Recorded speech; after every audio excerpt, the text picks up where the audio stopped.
Welcome to the Grappling Grappling Rewind podcast. Welcome to this week on the Grappling Rewind podcast. On this week's show, we're going to talk about some of the historical beatdowns in BJJ. We thought about a bunch of different ways to title this segment, when beef goes wrong or when keeping it real goes wrong. But basically what Emil and I are going to do today is talk about some of the most one-sided matches in BJJ history, with some context there. And we're going to talk about basically some fun matches that were super one-sided and very famous. So as always on the show, I'm your host, Mange, with my co-host, Emil. How you doing, Emil? I'm doing great, man. Yeah, I'm doing real great. So we are again on lockdown. So we are doing the show remotely here in Maryland, and so the show is going to take a slight audio hit. We're going to continue to bring you content under quarantine, under lockdown for the foreseeable future. But once this is all done, the show will go back to being a better audio quality. But you get what you get right now, and I apologize for that. So you got any news, Emil? Maine, I'm sorely disappointed right now in the news. We lost our one opportunity to have a real-life Mortal Kombat. UFC Fight Island has been canceled. I'm sorry to report, but we had for a short period of time, some hope of having UFC fights on some private island that Dana got his hands on, and he was going to show us shit every single week, and we no longer had that because Disney got cold feet. Disney ESPN were basically like, yeah, this is feeling kind of like a blood sport, like a legal fight. That's the point, I know. man. That's the point. It made me laugh though, because I was reading these articles coming out last week about like UFC Fight Island, and I went, yo, at this point in the movie, this is when I call bullshit. Like, this is like, they're not gonna fucking do this. Like, there's no way. And like, it was like a real thing. I was like, what world are we living in right now? That we are in a global pandemic. The world is shut down. Why do you think this wouldn't have happened? Why do you think this would not have happened, Maine? You have Dana White. I love Dana White. With millions of dollars and a private jet. Why would this not have happened? Look, man, I love Dana. Of course it's going to happen. Dana White, for all his faults, like, we all forget that dude was the president of the UFC when it was still being billed as a blood sport and illegal in like most states. And he brought it to like a mainstream sport to ESPN. That dude's done a lot for all his faults, but goddamn, I was like, this would be the crowning achievement to Dana White's like legacy is UFC Fight Island Corona Edition. Oh my god. So I'm upset about Fight Island, but we got some great posters. We got some great memes out of it. Again, not really grappling news, but there is, I think the technical term is fuck all else going on. Like, I'm getting back into video games and stuff. Like, there's nothing to do. Like, I'm super bored. It's been crazy. I've been watching a lot of YouTube, a lot of old fights, a lot of just like stuff that I didn't get a chance to go back and watch. So we've picked the best beatdowns in BJJ to talk about this week. You got any other news, Emil? You want to talk about the UFC Fight Island cancellation anymore? That's it, man. So we will hopefully eventually get Khabib versus Tony after it gets scheduled the 6th time. What a world we live in, Emil. All right, so let's start it off. So we're going to talk about 6 fights because I'm not so great at math.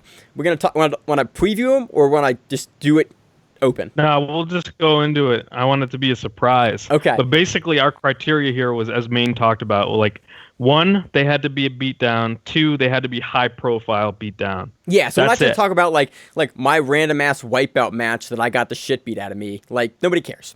So these are high-profile beatdown matches, and some of them have a little sprinkled in beef in there as well for extra seasoning. So let's kick it off, Emil. What are you going to start with? Let's start off with a over-exuberant purple belt challenging professionals that maybe he should have thought twice about. So in this particular case, we're talking about Nick the Tooth, who, if you're not familiar with him, he's a friend of Dana White's. He's written stuff. He used to write for Vice's Fightland. Yep. Back when it was still up and running, covering like grappling stuff. And he recently got his black belt under the Mendez brothers. Yeah. So at the time of this beef, it was about 4 years ago or so. About 4 years ago, About 4 years ago, he was on a show with Matt Serra and Dana White. Dana White's looking for a fight. It was a really fun show. It was on Fight Pass, I think, and it also went over to, I think, YouTube. Eventually ended up on YouTube. And Nick the Tooth be talking some shit. Oh, we'll talk about the Matt Serra one? We'll talk about Matt Serra one first. No, we'll talk about Joe Lozon first. All right. So Nick the Tooth makes this list twice. First for his match versus Joe Lozon, and the second one versus Matt Serra. We're gonna kick it off. There's a trend here. We're gonna kick it off with the Joe Lozon one. Amir, what was the context for this one? So Nick the Tooth was hanging with Dana White, and I guess like this was there was an upcoming UFC event with Joe Lozon on it, and Nick the Tooth is maybe playfully running his mouth about Joe Lozon's like grappling credentials. And if you don't know Joe Lozon, by the way, at the time, a highly regarded black belt in the UFC, and he was submitted a bunch of guys. He'd been on Metamoris, he had been on a bunch of stuff. And then if you actually look, you told me he wasn't a black belt. So that I was going to get to that. Everyone thinks he's a black belt. I thought he was a black belt because I knew that he had a school outside of Boston. Yeah. So I just assumed he was a black belt. Joe Lozon's been a very high-level no-gi grappler for a long time, and he's been in the competitive jiu-jitsu scene off and on for a long time. He has, I think at one point, he's on the list of like some of the most UFC submissions. He has a lot of subs in the UFC. And at the time, he was either a purple belt or a brown belt. He actually only got recently promoted to black belt in 2019. So, but again, he's been a no-gi black belt level grappler for a long time, and they're jawing back and forth a little bit, and Dana White, Mr. Moneybag, steps in. And he's like, basically, Dana's like, okay, let's put some money behind this. You guys should grapple, and I will pay Joe or whoever $1,000 for each submission in a 3-minute time period. And so they do it fully. I mean, like, they get them into the octagon. And they produce it on the camera with the little like bars with the names and everything and the sound effects. So the funny thing is, at the time that they were doing this, Dana White used to do a vlog series that came out on YouTube during Fight Week. It sort of was like embedded, but it was like you were basically following Dana White for that week as he did a bunch of behind the scenes stuff. And if you've ever followed Joe Lozon, and Emil and I are both like spent a lot of time in the Boston area, and I've lived in Boston, you've lived in Boston. Big fans of Joe Lozon, big Boston guy. And he also does his own vlog series, and he's done it for years online. And so they both are running these vlogs, and you get to see Dana White's vlog while this is happening, and Joe Lozon's vlog while this is all happening. And so it kind of blew up, and it became this pretty well-known what's new in beef. Right. Basically, like, so they start this match, and like leading up to it, Nick was having some second thoughts, it seemed, and finally he gets in there and he gets psyched up, and Joe just fucking opens up a whole can of whoop ass. And I'm like, we'll put it this way: Joe walked away with $6,000 from a 3-minute match. Okay, he submitted Nick the Tooth 6 times. He flying triangled him. He standing guillotined him. He did a flying scissor takedown to inside heel hook. Then he tech mount, like he does a tech mount, arm bars him, flying triangles him again, and then arm bars him again. The first sub was an arm bar off his back, like immediately. Instantly. It was just like sitting into an arm bar. I don't know how to describe it aside from that. It's not like Joe lifted his hips like off the mat. Like he actually sat down on the mat and pulled into arm bar. Aside from all the technical pieces of this match, one of the things that I love about matches like this, and kind of what to this week's show is sort of funny and why I like this stuff, is because when you watch a lot of the matches we're going to talk about, this is what happens when a either good grappler or a novice like grappler to semi-experienced grappler goes up against a good grappler or a guy levels above them. And it's like, it sort of puts in perspective, like, oh, this dude's like a grappler, like he knows what he's doing. And the other guy, Lozon is a professional fighter. He makes his money by submitting other guys for money that trained specifically to fight him and not get submitted, and he still does it. It gives some context And it's for his job. It's his job. It's literally his job. And so if you look at a lot of these guys, a lot of these matches we're going to talk about are professional grapplers versus guys that grapple. And it shows like the levels to how good guys are at the highest level. And Lozon, who again, even at the time, technically isn't even a black belt, like crushing through a guy like Nick the Tooth 4 years ago. Actually, Nick the Tooth, I want to say just won Masters 4 Worlds at black. I want to say like a couple months ago. I want to say he did too. Wherever Masters Worlds was, he won Masters 4, Masters 5. So Nick is pretty active, and he competes a lot. He does Masters Worlds a lot, and in fact, like we'll talk about it later, but like I can just mention it now. He at blue belt won Masters whatever World. I looked this up because I got an argument on Reddit. Might have been my personal account. I looked it up because one day somebody said something. I was like, that's not right. So I went through. Like this is so. If I'm a strange man, and if you've listened to the show for enough years, you've kind of picked that up. I am big on if there's a record of something and someone gets it wrong, I am big on setting the record straight for stuff. Which is why I really appreciate when I get the message about shit we mess up on the show. Like, hey, it's wrong. I do really appreciate that kind of stuff. You can go back through all of the IBJJF records for all their competitions going back to like 96. And you can pull the winners and the first through third place for all of those. So if someone says that they won something, you can bring the PDF document up and you can search by name and you can go and find and fact check that. Yeah. So somebody got something wrong about Nick Gulo. And I went and spent about an hour and a half fact checking it by going through manually every single competition by year to find what tournament he won. Jesus Christ, man! So I've got something we inside. Call that OCD, buddy. A little bit to win in like a fifth comment down in a Reddit thread where this came up. Point is, there's levels to this shit, and you may be an active competitor, but as Maine said, when you're going against someone whose job it is to submit other people whose job it is to win, you're talking about something. When money's on the line on jiu-jitsu, it's way different than when you're like stepping into an amateur tournament. So let's talk about the next win. Money's on the line. Actually, not even money's on the line. Nick the Tooth versus Matt Serra. I think this actually happened after the Lozon match. I feel like I think it happened after. Yeah. So Matt Serra, he's also been part of Looking for a Fight.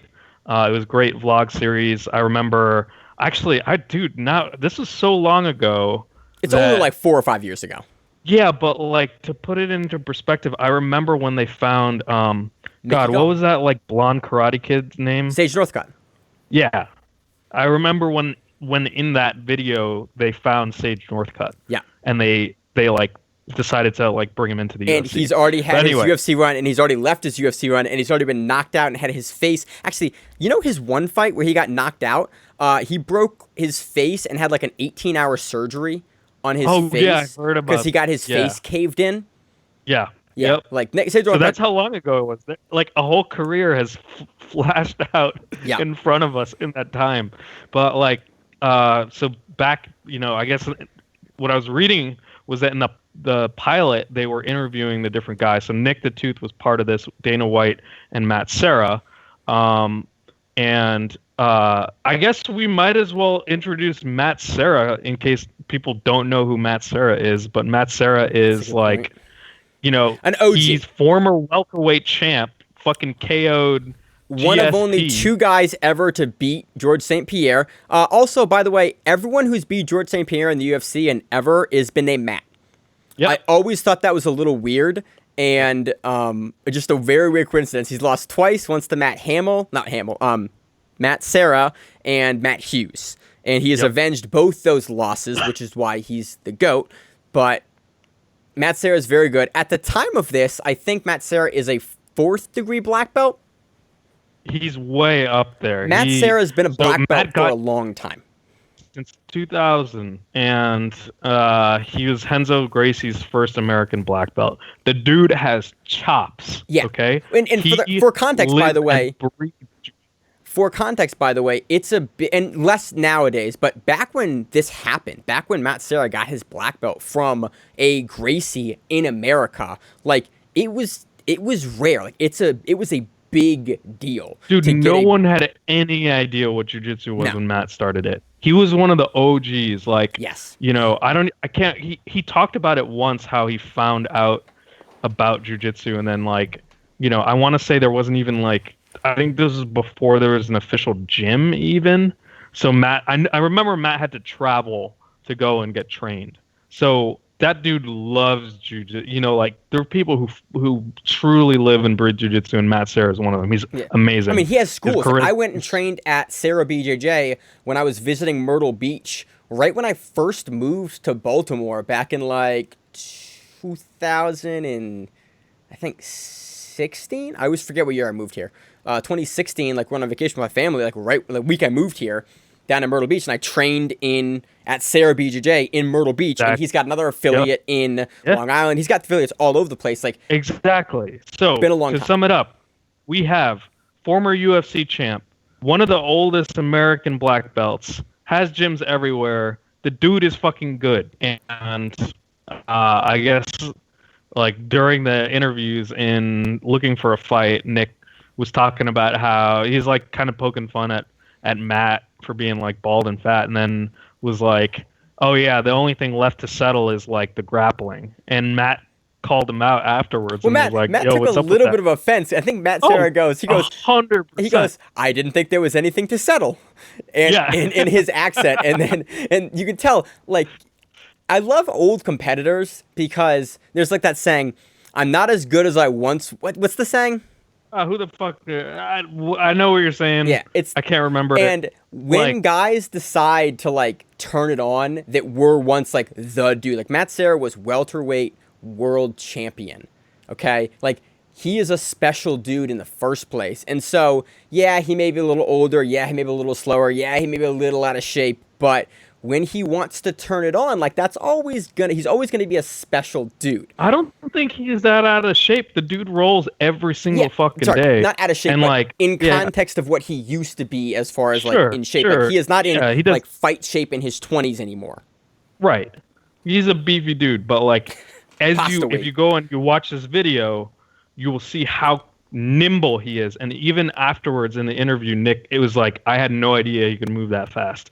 It's insane how fast Matt Serra moves, and he is just like going ham. It is clearly, because I watched the video before I like refreshed myself with like the context, and I was like, damn, like Matt's really like turning it up here. And afterwards I was like, oh word, that's because someone like, it's one thing to jaw a little bit. It's completely different thing to like call someone's like, to implicitly call someone's like grappling credentials into question when they are as accomplished as someone like Matt Serra. So you could see that edge. And dude, Matt, like the video is very highlight, but you see Matt just like, transitioning all over the place, and then hitting his signature move, which is the Kimura. Yeah, that step Matt over Serra Kimura. loves Kimura. And what I love about them is you see how like fluidly Matt moves his hips. Like from a technical perspective, again, the video is very cut up, and actually both of these videos are fairly hard to find now. Because Nick requested that they actually get removed and taken out, and there was a huge section of fallout that came between Dana White, Nick the Tooth, Matt Serra after all of this, because Nick was like, "Oh yeah, you disrespected my lineage," and you can read about this, and I don't want to go too much into all of the fallout that came from this. And everyone's given interviews, Dana's giving interviews, Matt's giving a bunch of interviews, Nick's given interviews, and you can search. This was a very dramatic topic, probably 4 years ago. And I just love like the way that Matt Serra moves in this video. If you can see it, the way that he grabs the Kimura, the way that he opens his hips and steps over the head, like he does that very, very like controlling Kimura from the top side, where you have one like leg chalked in their ribs as you're over their face and head, so you have full control over the one side of the Kimura, and there's no ability to lock the hands or anything, and you can turn your hips out to just basically rip the arm off. And it's a very MMA style Kimura because they can't turn out to the bottom and they can't really get anywhere because you're controlling their top side shoulder and head. And it's a way you see it done in MMA, especially in old school MMA, and it is like a Gracie way Kimura because it controls the face. Yeah. It's a beautiful clinic, and you can find both of the videos. Actually, all of the videos that we're talking about are online for free. Yep. I think so the Nick the Tooth versus Joe Lozon, you can find the vlog. I think it's UFC on Fox 4. I think in the third or fourth video is where Dana White pays Joe Lozon. And you actually can't find the Dana White vlog anymore online because it got removed. But BJJ has a mirror of it that you can go and watch and take a look at. It's pretty great. Again, we're in quarantine. Go back and watch some fun historical beatdowns that you've forgotten about. So this goes into talking about step over chokes and step over submissions. Let's move on to the next one. Marcelo Garcia versus Ben Askren. And now this isn't really. So let's pause here, man. Why you were the one who suggested this. Why did you want to look at this one in particular? I love watching Ben Askren get beat. I love it. Again, it all in fitting with the theme though, not just like a spitefully. I like watching Ben Askren get beat because Ben is supposedly a great guy, and like I don't have anything against Ben Askren. I love watching him get beat for some reason. But this really highlights again a world-class submission grappler versus a extremely accomplished wrestler. And when we talk about this match, this is training footage. This is a flow roll that was between these guys. I think this is 2009 or 2008. The original video is actually from MG in Action. And if you look at the player, it is the old school 2006 YouTube player that they're using at the time. And then someone has screen recorded it and basically re-uploaded it again. So we're watching a very, very old video that is, again, training footage, but most people in training don't let themselves get beat like Ben Askren got beat by Marcelo here. And so I want to talk about a couple things in this kind of training footage, but also just as, again, looking at a professional high-level submission grappler versus like a really, really good grappler. Like Ben Askren is one of the best collegiate wrestlers of all time in the United States. That's for context here. He went to ADCC. He won his first match in the first round at ADCC over the, I think, Oceanic Trials winner the year he went there. Okay? The same year that Marcelo won ADCC. Like, Ben Askren's a real good grappler, and Marcelo makes him look like he is not. And so there's levels. This is one of those, there is levels to this shit. Look at this match. Yeah, absolutely. And, for context, this was definitely a jiu-jitsu style trading match. So it was not like from the feet or whatever. It was like the kind of like, engaging on the mat, more or less. It's mat wrestling. It's mat wrestling. Yeah. And Marcelo is just, you see him put on a clinic with guillotines, man. Just repeatedly. Amazing. Like, not just for the submission, but for control, for sweeping. Like, just, it's been a while since I've stopped and watched Marcelo, like, matches, especially slower ones where you can see what he's doing. And it is gorgeous, man. It's so beautiful how he keeps the control for the head, and then he's still able to move his hips around and get to optimal sweeping position, and he can just elevate anybody with his legs, man. Insane. There's a really great moment. There's a couple really good moments in this match. Again, I play a game.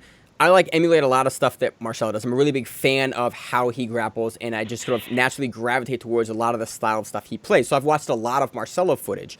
I love this because the way that he elevates Ben Askren, like, again, wrestlers are notorious for having extremely good hips, and Askren is known for that, especially with the funk wrestling style. Like, the dude is squirrely, and he has very good hip movement. You see Marcelo able to control Ben Askren's head and then still able to get under him enough to basically turn Askren over a bunch of times with these butterfly sweeps while having the head control, regardless of Askren being able to move his hips well. Like Askren is not able to out hip switch here for Marcelo because Marcelo is able to maintain really good hook control with his legs and continue to elevate so Askren can't get his hips away. And again, it's all these little things you see Marcelo doing in this match that kind of speaks to how good Marcelo is, because you know that the skills that Askren has. You know where he's strong. And he's unable to get these things going because Marcelo is just keeping his shoulders down. He's keeping his hip up. He's keeping the pressure on the outside leg. The way that he's moving around is amazing. And then you also get to see all of these different finishing mechanics where you see Marcelo grab the nice high elbow guillotine. He adjusts his shoulder. He adjusts the arm to super high elbow. He turns Ben Askren over. He finishes and mount. You see him finish it from the guard. I mean, there's a bunch of different things, and you watch Marcelo kind of drill this sequence over and over and over, and you see Ben Askren, again, flowing and working and trying to figure it out, and you just watch Marcelo kind of show him a different thing, show him a different thing, show him a different thing, and it ends with, what's the opus magnum? What's the word? Magnum opus. Magnum opus of crazy submissions, which is the behind-the-back bonanza choke, is what this was coined. And at the end of the match, at like 6 minutes and 30 into this training footage, you can see Marcelo Garcia tap Ben Askren with Ben Askren's hands behind his back, controlled by Marcelo. Basically, it's sort of like a modified like back crucifix, but Marcelo has both of Ben Askren's arms behind his back as he is choking him. And it is some wild, crazy shit. That's so fucking brutal, man. I'm just looking at it now. God damn. Yeah, so he basically has both of Ben Askren's arms flared backwards, and he's hooked both of them with his legs. So it's a rear naked choke. Basically, the easiest way to think about it is when you're on the back, if you trap someone's arm and you use that to control them, think about doing that on both arms, basically, and then pulling them backwards. It's excruciating. I love the setup here, too, because the setup is super slick as well. The way that he identifies the arm is posted out, and he just snakes it through, and then he changed the angle to get the other arm as well. Like, it's super slick. And again, it shows you how good Marcelo is. And, like, if you ever had questions, this is a really good piece of training footage to watch, because it's a guy fighting another really good grappler from a different discipline and just working through him. Again, with the context of the match that, yeah, this is training footage. This is not for all the marbles. But even in training, I'm not trying to let a guy trap both my arms and choke me from behind. So that kind of does speak to, like, especially a competitor like Ben Askren isn't probably just going to let that happen to him, especially on footage. And It's funny when this came out, everyone kind of forgets, now there is way more footage of training than there ever was, and camps aren't as kind of, they're not as protective of the footage. But back when Marcelo was doing this, it was unheard of to have a high-level guy just recording rounds and putting it back. And you can find some really cool matches from Marcelo, footage from Marcelo, like him versus Andrei Arlovsky, and like a bunch of old school guys that just dropped into Marcelo's to get better at grappling. And there's footage online from basically the security cams or the mat side cameras that he was putting on MG in action. And it's really cool, especially from that era, because that was not a thing that guys did back then. Yep. So, really cool match, really, really great, just beating that I love. Again, I like watching Askren grapple for the stuff that he brings, and I like watching Marcelo because he's fucking Marcelo Garcia, and it's always a treat. So, anything else on that? So, no, but speaking of Maine's favorite beatdowns, we got Andre Galvao versus Fake Black Belt. This match, I love this match. So I love this match because I actually think it's a really good opportunity to watch a match and figure out, like, stuff you can do and motions that are available. Because a lot of times in grappling, yeah, you tend to get, not pigeonholed, but you get used to the path that you follow. Like, I go here, I do this pass, I do these things, and you get used to these, like, you get yourself into a rhythm and a groove. And watch this match because Andre Galvao just starts to move on this guy. And so I hate this because there used to be a full footage of this match somewhere. And It's gone now. I can't find it, but I think I saw it in the last like 4 or 5 years. I've seen it's like a mat side footage, or it's actually a crowd footage from way up top. And the version of the match that's available online now has been cut down. But you can see that it's a regular, like, normal black belt match. And then the guy that Andre Galvao is fighting, basically in the gi, goes to reap him. And almost sort of goes for a heel hook, but not quite. And at that point, Andre Galvao gets pissed. I want to say this is 2008. So reaping was still illegal, but it wasn't like the instant DQ that it is now. I think it was a warning back then. And Andre gets pissed, and he starts, I think the technical term is beating this dude's ass disrespectfully. This is the first match that I ever saw. So much disrespect here. It is, oh my God. I didn't even know these things were possible. Like, as Maine said, like, this is a match to go and watch when you just need to, like, completely open your mind as to, like, what the movement options are, because Andre does all of them, basically. He surfboards the back. He double knee on backs the guy. He does windshield wiper transitions on his back. He jumps over the guard. At one point, Andre Galvao does a double, like a Toreando pass, but instead of going like around, he does a cartwheel front flip over the guard. This is not a Toreando at all. There's nothing about this is a Toreando. It's a front flip pass. Andre does a full front flip, lands kind of in the mount, and then goes to side control. Yeah, but I love about this because you can see Andre Galvao is just like, he knows he's got the guy beat. He knows he's so much better than the guy, and he's just being disrespectful to him to prove a point. And he does this flip pass, and you can see he actually messes up the pass. He doesn't land in the full mount like he wanted to. He lands a little back, and his hips are back, and he's off balance. And so what he does is he slides across, and he goes into side control from it. Like, he recovers him sort of messing around into a super dominant position and a pass. Because he's fucking Andre Galvao, and he's that good, and he's so much better than the guy he's fighting, who's a fake black belt at the time. And there's a big, long history of who this guy is and what the context of this match was and, like, why. And I think the guy was technically training jiu-jitsu. He eventually, I think, would go on to become an actual black belt. I think this match was 2008, I think. The video comes around. It gets viral around then. It gets big in 2010 again. And then it pops up from now and again when it gets reshared. But yeah, it opens you up to the movement options here. And I love watching Andre Galvao just surf on this guy's back. And at one point in the match, Andre Galvao is surfing on the back. He slides off the back, and he just pushes the guy over. Yep. Yeah. He doesn't slide. Like, sliding off the back is like, it's hard to describe, but basically he's like kicking his leg over this guy and rotating around in circles, repeatedly kicking his leg over this guy's head. It's so disrespectful. It's ridiculous. And then he shoves him over, like me. And then the finishing sequence is great because you see Andre the guy's kind of like, he's turtled up now. He's shelling. Like, he's not really going to put up offense. He's just sort of going to defend. And Andre rolls him over. He gets to like a topside Kimura position. He grabs the Kimura, and then he just yanks the Kimura out to the side and down and just finishes the match. Gets up, does the thank God thing that Andre Galvao does, and then walks up and gets his hand raised. And I hope that I can find actually the full footage of this match because the compilation that's put up is just like the best moments from the match, and it is the majority of the match, but there is footage somewhere that shows why Andre Galvao gets so pissed, where it's like actually shows the reap happening, and like it's not, doesn't have the rap song on it. And I wish I can find it. I don't know where it is, and I actually do want to dig it up. But yeah, this was, if you're looking for famous ass beatings, it's on the Mount Rushmore of jiu-jitsu for famous ass beatings. 100%. 100% on the Mount Rushmore of jiu-jitsu ass beatings. Yeah. But we should. Are you ready for the next one, man? Okay. So second to last one, we have another famous one.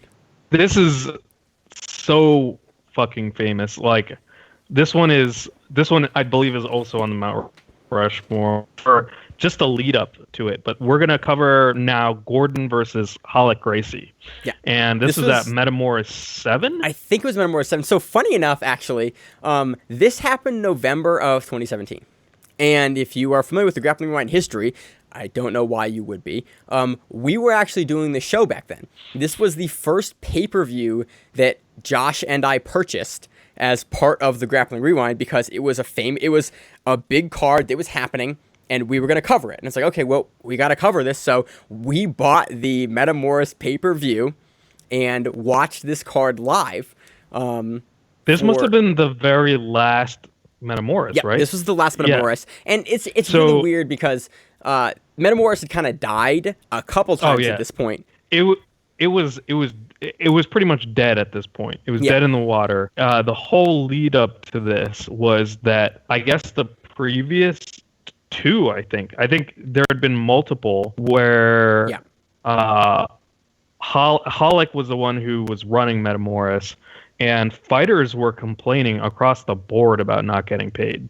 Like, not just like one or two, like many fighters.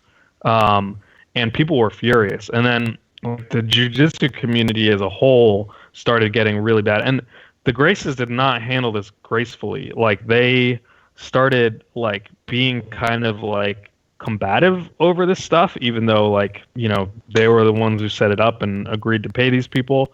And back then, especially, now it's still a incredibly dick move to like not pay your fighters. But back then, there were like so few paying opportunities for fighters. It was like especially bad. And the community got really furious. And as a method for atonement and also trying to raise money to pay back the fighters from the previous Metamorphoses, Alec agreed to face Gordon, and they did it in a super stripped down event. They didn't do any of the pageantry that the other ones had. This was like in a gym. This is at Torrance. This is at Gracie Torrance at Henner and Huron's gym. And basically, with some folding chairs and stuff. Like, it was a very small event, and it was basically an AOJ showcase. There was a bunch of AOJ guys, and I bet it's some guys that now are like brown and black belts that are on the show that we've covered on the show. I know it's guys we've covered on the show.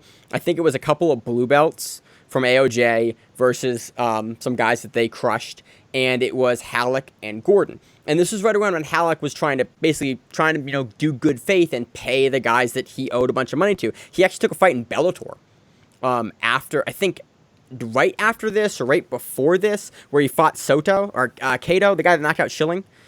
He fought him, and it's funny if you actually look at Halleck's record. Like, Halleck is no slouch. Like, he fought in Pride. Like, he was a pretty good fighter in the era that he fought in, like, many years ago. And then you see, again, like we talked about earlier, a guy like Gordon Ryan. This was a couple months after ADCC. I want to say we covered this on, like, the Grappling Rewind episode 3 or something, like, super early in the Grappling Rewind. And this was when Gordon was the guy, and when he's become the guy and, continue to be the guy. But this was, the King versus Halleck Gracie, and everyone going into this knew that Gordon Ryan was going to crush Halleck. Yeah. There was only a question of how was he going to do it. And how he did it was very interesting, because you see Gordon just sort of messing around with him and doing it and pulling guard and just like going through the motions. Pulling guard, and then Gordon was definitely dominating and setting the pace. Like, he off the bat, it'd been a while since I've seen this, so I rewatched it, and off the bat, I completely forgot this. Gordon does a Toriando pass that is like, it's like a drill. Like, it's not a sequence. It's not like a setup. It's not catching him off guard or using an explosive motion or anything. He just steps around and is inside control, and that's more or less like the last of it. So Gordon is going, controlling the back, controlling mount, going to side control, and then repeatedly disengages and stands up. Not like, not from like a bridge or anything like that. Gordon's just like, all right, cool, I'm just gonna like do this again. And he stands up, stands back, passes again, gets to mount again, just at will. And it's interesting because I didn't know this until Maine just explained this to me, and I'll let Maine explain it. But I could not initially wrap my head around as to why he was taking so long? And I like, man, you want to tell the story? Because I did him and not know Danaher this. had a fucking bet. Basically, is my understanding. I want to say Gordon either talked about it or Danaher talked about it. That he was basically he had to beat Halleck by triangle, I think between 9 minutes and 9:30 of the match. So he had a 30-second window, almost 10 minutes into the match, to beat Halleck by triangle, or some variation of triangle. And that's what he does, and that's how the match finishes. But it gives a meal. And again, if you're listening to this show, these are the sort of things that are sort of lost to time with these matches. And why I love having guys like Zach and Josh on the show, and like other guys on the team that just have different context. Because unless you've watched this match and you remember, or you've been told about this stuff, that stuff is lost, and you kind of forget why. Like, why did he do that? Oh, right, I would never know that he had a bet with John that he could beat him in 9:30 by triangle, and that makes the match make a lot more sense. And so the finishing sequence was, in particular, it was like a reverse triangle, and basically Gordon goes to a kind of like mounted triangle and then goes reverse triangle, rolls. And it's interesting because in the version that I watched, you could hear Danaher start saying, you have a Ryan roll, which I didn't know what that was. Like, I'm curious to like see what exactly that was, but more or less from what I could see, Gordon rolls through in a reverse triangle, rips the arm out, and finishes that way. But one thing that I totally forgot about this match was the sheer disrespect with the fucking knee on face. Oh my god! Like, Gordon was just like just putting his knee on Halleck's face like all match long. It was ridiculous. Like riding the knee on face. Yeah. You also missed the disrespect with the post-fight interview. I did not. Yeah, see if that. you watch the post-fight interview, it is it's rough, to say the least. I can't do cringe. I can't do any of that. It's something special. But wait, with Halleck or with both of them? With Gordon. With both of them, it's bad. My God. It's not great with both of them. But yeah, so this was definitely like just the context, the build up to this match, and like again, it was everyone knew Gordon was gonna win, and so him and John made this bet to make it at least a little bit more interesting with them. Like, okay, I gotta beat him by this time, by this thing, and he's still able to do it. And it's when BJJ. When beef goes wrong. And then I still think the fighters didn't get paid, by the way. I still think the event didn't raise enough money to pay the fighters. No, because I remember by this point, everyone was like, I'm not buying that. Yeah. And we bought it because, again, like, we at the Grappling Rewind always buy the pay-per-view because, like, we are not going to do what we do and try to legitimize sort of professional jiu-jitsu and then not buy the pay-per-views. If we agree with it, if we don't agree with it, like, that's sort of not my boat. We buy it. You know, I think we've bought a bunch of pay-per-views. You bought one, I bought one. We've each bought it. Like, so we bought it, and there was a live chat going on during this match, and I'm curious if anyone actually archived that live chat anywhere, because it was lit. If it's on Facebook, it's automatically archived. I don't think it was Facebook. I think it was a different stream. I think Josh actually is the one that bought this, and we watched it that way. But yeah, it was a crazy time, and it was, again, one of the first like cards that we covered, like pay-per-view cards we covered at the Grappling Rewind. So it has a special place in my heart for that reason. I'm like, God, are we really gonna cover this? Like, yeah, we're gonna buy it. We're gonna give Halleck money and do this. And it was, and it sort of kicked off that sweet justice. Yeah. So I have nothing else to add on that match, Emil. You want to go into the magnum opus? We'll go into the fucking granddaddy of all jiu-jitsu beatdowns, the greatest beatdown, in my humble opinion, of all jiu-jitsu time.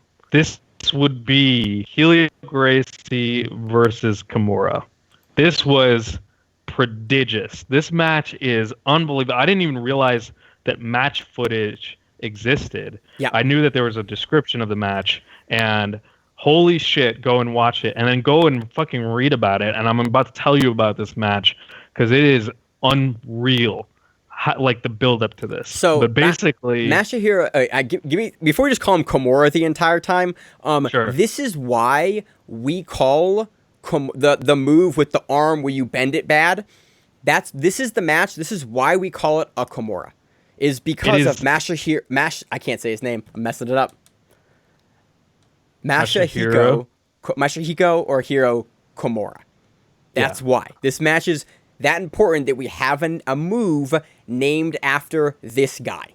Masahiko Kimura. Yep. Yes.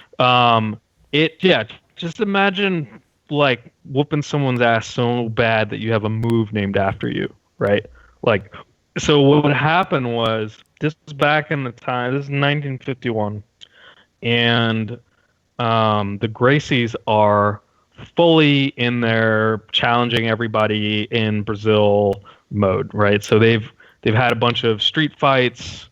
They have their famous Gracie challenge, and they're really big on, and I kind of respect them for this, for challenging incoming judoka, like ranked and famous judoka. And there's this one particular troupe that Helio starts to get into kind of beef with, right? So Helio has a couple of controversial matches with this dude named Kato, and the first match was basically a draw. Kato throws Helio many times. Kato throws Helio many times, and according to Kato, the mats are too soft, and Helio is able to hold on to the end of regulation, and Kato's furious and wants a rematch, and Helio doesn't want it until the rest of Kato's crew comes to town. Okay, and so Kimura and a bunch of the other crew come to town, and they are like very highly ranked judoka coming to Brazil. Kimura is a sixth dan in judo, like a very highly respected, very good, prestigious, well-known judoka. Like he's not some schmuck. He is legitimately he's one of the dudes. And he's touring the world, basically putting beatdowns all over the world, just so he can showcase it. And so basically Helio wants a piece of that action. And after a second match, they're like, first you got to rematch Kato.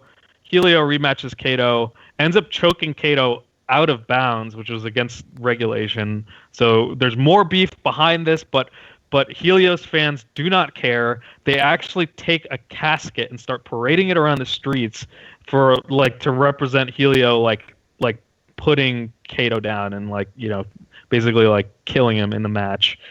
And so finally Kimura is like, all right, fine. This disrespect is not going to fucking stand. And Kimura agrees to a match with Helio, 3 10-minute rounds. And this match is colossal. I mean, the newspapers are talking about this and talking this match up. Yo, this match ends up being in front of president is at this match, along with 20,000 people. 20,000 people. That's actually, now that I think about it, that blows any current jiu-jitsu match that we've seen out of the fucking water in terms of attendance. And now, that being said, a lot of this story from both sides is super embellished. And you will get... I fully fucking believe this shit because this shit was reported. And there's footage. This is in the fucking newspaper. It was fucking recorded. 20,000 motherfucking people. So this match starts going off, and you should go and read the Wikipedia article on the match because they go through move by move in the rounds. In the first round, I lost track of all of the different throws Kimura hits Helio with. Brutal throws, right? We have fucking Harai Goshi, me and Maine's favorite fucking throw. Yeah. You have Ippon drop Seo Inagi, right? That if you hit one of those, that hurts. Osotogari, which I don't even know, the skill disparity has to be so colossal for multiple Osotogaris to be hit. It's unfucking real. And Kimura is just throwing him with the intent of TKOing him, just throwing Helio so hard, so repeatedly that he fucking TKOs him. And he realizes again that, the mats are just too padded. And so he decides in the second round he's going to switch it up. And so in the second round, he just off the bat, and the footage that you can find, I believe, is just the second round. Or it's part of the second round. Yeah, there's very little footage you can find. There's about 2.5, 3 minutes of footage around. It's pretty much the same footage. It's reportedly from this second round, the beginning of the second round. So, round 2. Another brutal Asotogari. This is where the match footage begins, and Kimura pins. And it's one of those, I always forget, because for judo highlights, we always see the throws, but the pins are so excruciating. And you can see at one point here, Kimura has a scarf hold, and he's just, ripping Helio's head up. Kind of like Josh Barnett style. Yeah, like Dean Lister versus Josh Barnett. That was at Metamoris, actually, wasn't it? Yep, it was at Metamoris. Metamoris. Yeah. I forget which one. First time Dean Lister was tapped in 17 years. Pretty crazy match. But yeah, it's that same style of the judo style where you don't modify it and go into the arm. It's just of the head, and you're pulling up on the chest and basically trying to crush their chest.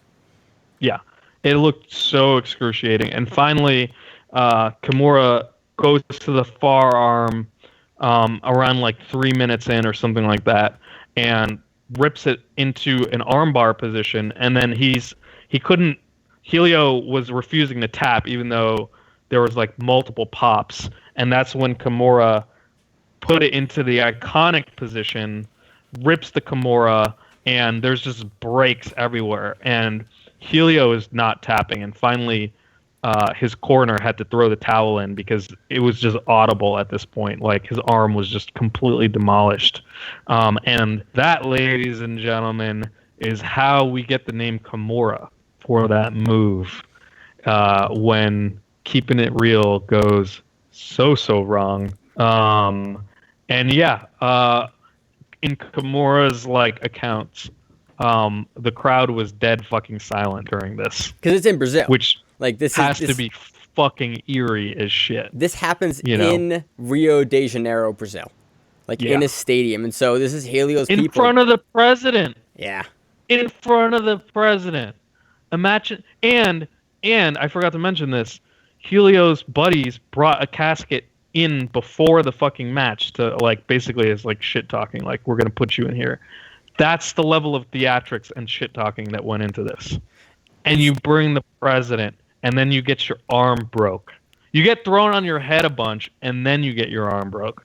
So, extremely iconic match from the 50s. Again, there's a little bit of match footage. I wish there was more footage. I'm not sure. I'm not sure if there is more footage. I've never been able to find any more footage of this, and I've looked every year and a half, 2 years. I look for this footage just because I'm a big fan of lost footage of jiu-jitsu matches.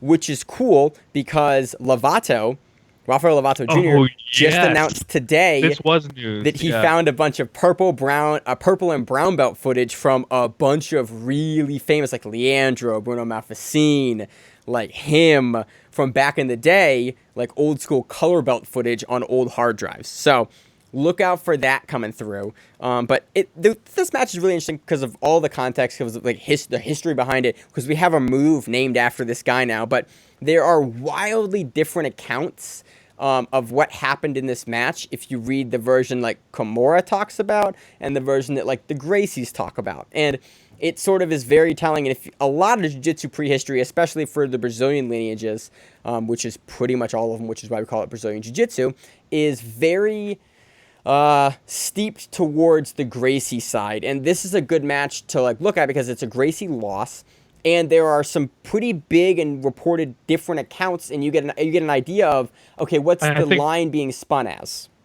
I think there's way more consensus as to what actually happened nowadays. And there's way more documented. I mean, I imagine 10, 20 years ago, maybe there was a little bit of mythology behind it, but now people are no, we know what happened, and you can watch the footage now, and there's no question about it. and it's a beatdown. There is in no sense is this a victory for Helio. Yeah. In no sense. So This super. is nothing but a beatdown in front of the president of Brazil and 20,000 people because he talked shit. End of story. So that is. By the way, did not decide to take up Kimura's offer of a rematch in Japan for some reason. Emil, you sound like salty about a 70-year-old match. I'm just saying. So Call a spade a spade. So that is the Grappling Rewind biggest beatdowns in BJJ history, the Mount Rushmore of beatdown, the beatdownist. I enjoyed this. I love watching it. I love watching old footage, and we don't get a chance to do it enough. So I'm really enjoying this quarantine for that reason. You know, I really do want to go back and find old footage because people have posted old videos that are incredible. I remember a few years ago, someone posted an ancient video, black and white, no sound, of judo moves, and it was a fucking berimbolo. It was a fucking berimbolo, like from probably the better part of 100 years ago. I think the footage is 1920, 1921 is the footage that I saw where it has, and it's not a great berimbolo, but it's like a taking the back using the feet. Yeah, it's unbelievable to go back and watch some of these. I also want to, I need to sit down and actually so one time I went to the archives of my university because it turned out that Mitsuya Maeda actually went to my university to do a demo match. And this was right before he went to Brazil. And I started reading up on it, and Mitsuya Maeda was traveling around the United States before he went to Brazil. And I'm hoping that somewhere there exists match footage of this, because it would be incredible. But basically, he went around challenging wrestling coaches and other people to try to show them how good judo was. And there was a slim opportunity that jiu-jitsu would have been adopted widespread in the United States, and there was a miscommunication. And I'll go into that story at some point, but there's an alternate timeline where jiu-jitsu lands in the United States back in 1904, and we're all practicing that shit now, through the century. But old match footage is dope, and we should definitely go back and find some of it. So talking to old match footage, so next week, so that's all I got for our biggest beatdowns in BJJ. The Grappling Rewind takes a look at when ass beating goes wrong. Or goes right, depending on how you want to look at it. Next week on the show, we're going to get some of the old guys on the team together. Old guys, I mean Josh, Zach, potentially, and talk about some old school matches, again, that kind of predate Emil and I. And honestly, predate Josh and Zach too, but they're going to have more context and go through just, again, more really classic old school matches and talk about more really fun old school shit. Because I'm a huge history guy, and we're never going to get a better chance to talk about some of the old school and learn some of the old school stories and talk about them, because once all this goes away, we're going to be back on the grind of 14 matches a week for the Grappling Rewind. So talk about some really fun stuff next week. Emil, do you want to preview any of them or no? No, and we will also leave it open to suggestions, of course. Yeah. If you got suggestions, we've gotten some great suggestions on social media. Keep getting those. Those are awesome, by the way. I really appreciate those. Those are super helpful. I'm oh yeah, I forgot about that match. Or I've got a couple messages on hey, have you seen this match? I have. And yeah, we've gotten some really great stuff. Really appreciate you guys sending us stuff. So that's, yeah. You got anything else, Emil, for this week? No, that's it, man. What do you got going on this week? Again, we've been in quarantine. This is I think we're moving into the 5th week. I've literally lost track of time, man. I don't even know anymore. Yeah, it's getting long. So yep. I'm running. I'm still hating it. My mile time is atrocious. I'm in super bad shape. Dude, after you told me about your 6-minute mile time. I was like, yeah, you know what? That's a good goal. I'm gonna like aim for that when I run. I like timed myself on the first mile, and I was just like, "Oh my god, I wish I had not done that." I'm just It's so rough, fucking dude. sad. It's funny. So there's a guy that posted basically, hey, send me your jiu-jitsu images from like white belt and like how much you now in better shape. And I went, oh, that's the opposite for me.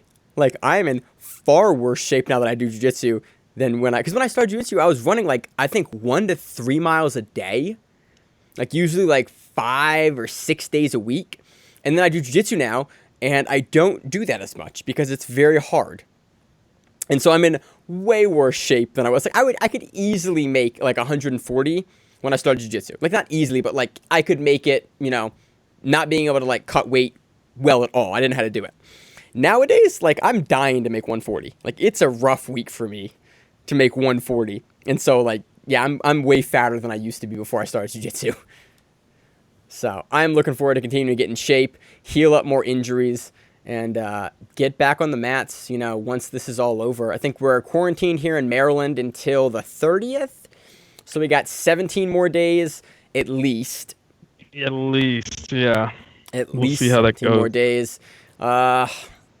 Yeah, I wish I had better news, but like we're gonna keep doing your content. We're gonna keep talking about fun matches, old school stuff. If you're gonna listen, I love doing this show, and so it's awesome to get together with Emil and the rest of the team every week, every Monday, and just talk about old school matches. If you have matches you would like to hear us talk about, or like a topic you would like to hear us talk about, let us know. We are all ears right now because we are sort of in a gulf of just of like current news and footage. So, we're looking to talk about old school stuff, basically do a bunch of bonus episodes in the interim. If you got questions, you have stuff you want us to watch and break down, let us know.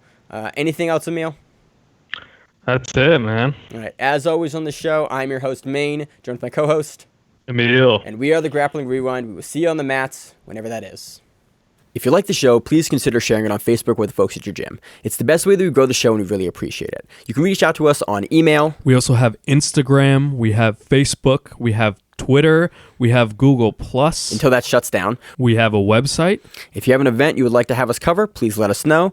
If you have a name, like most people do, and you'd like to have us stop butchering it, Let us know. reach out to us. The show is also available on YouTube, Spotify, in addition to iTunes and every other podcast service. We very much appreciate your time, and thank you.